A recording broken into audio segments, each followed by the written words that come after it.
और बढ़ा देता हूं। हाँ, प्रश्न क्या है, धारावाही वृत्तीय कुंडली के केंद्र पर चुंबकीय क्षेत्र की तीव्रता के लिए व्यंजक। ठीक है, तो इसको लिखेंगे कैसे चित्र के बारे में। एक्स माना एक्स वाई एक तार है जिसे वृत्ताकार मोड़ा गया है, जिसका केंद्र O, त्रिज्या R है, इसमें प्रवाहित धारा I है, इसका अल्पांश dl है, इसके केंद्र पर चुंबकीय क्षेत्र की तीव्रता कागज के तल के लंबवत नीचे की ओर होगी। तो एक बार आपको बोलना है, इस रेसिपी को देखना है, पहले चित्र फिर बायो सेवर्ट का नियम, इनको अप्लाई करना है, अपने आप ही आ जाएगा। हाँ बोलो तो एक बार। माना एक्स वाई एक तार है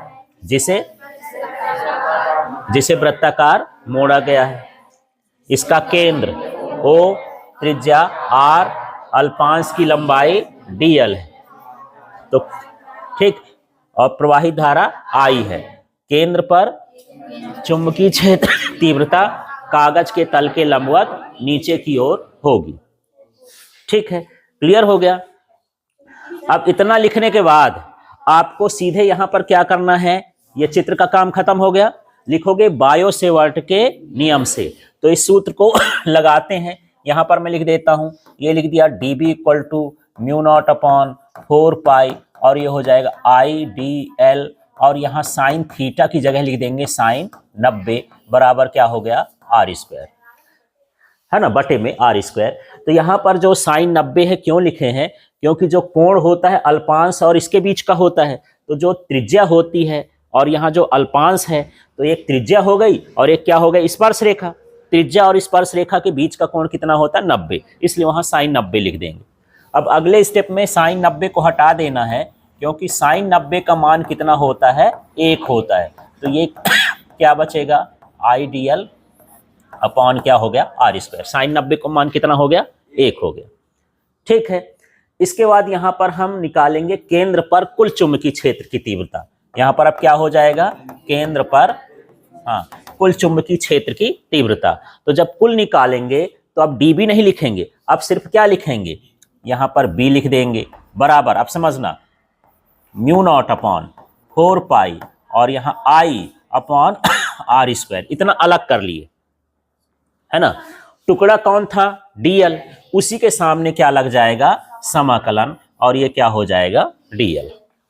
ठीक है, तो जब कुल का मतलब होता है जोड़, और गणित की भाषा में जोड़ को समाकलन कहते हैं, तो समाकलन उसी का होगा जो टूटा टूटा होगा। तो ये सब तो जुड़े जुड़े हैं, टूटा टुकड़ा कौन है dl, उसी के सामने क्या लगा देंगे समाकलन।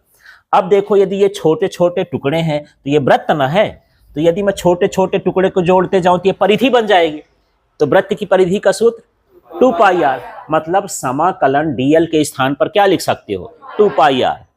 ठीक है, तो यहां पर हम लिख देंगे क्या, b बराबर म्यू नॉट अपॉन 4 पाई, ये हो गया I अपॉन में हो गया R स्क्वायर, और इंटू क्या लिख देंगे 2 पाई r। क्लियर हो गया इतना। और यहां बगल में बताना पड़ेगा कि समाकलन dl का मान कितना है 2 पाई r।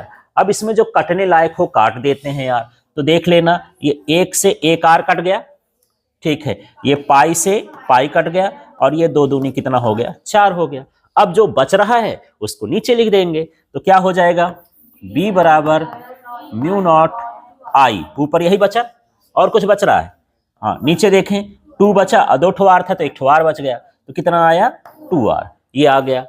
लेकिन यही इसी तरह से मैं बहुत सारे फेरे लगा दूं, तो यहां पर लिख देना है यदि कुंडली में n फेरे हों, है ना, क्या, यदि कुंडली में n फेरे हों, ये वाला स्टेप हमको फॉलो करना है। तो इसी सूत्र को लिखना है b equal to mu not n I, n और डाल देना है इसके भीतर, ये सूत्र है ना, म्यू के बाद क्या लिख देना है n, और इसके बाद जो नीचे लिखा है वही लिख देंगे, और यही इसका फाइनल सूत्र आ जाएगा। ठीक है।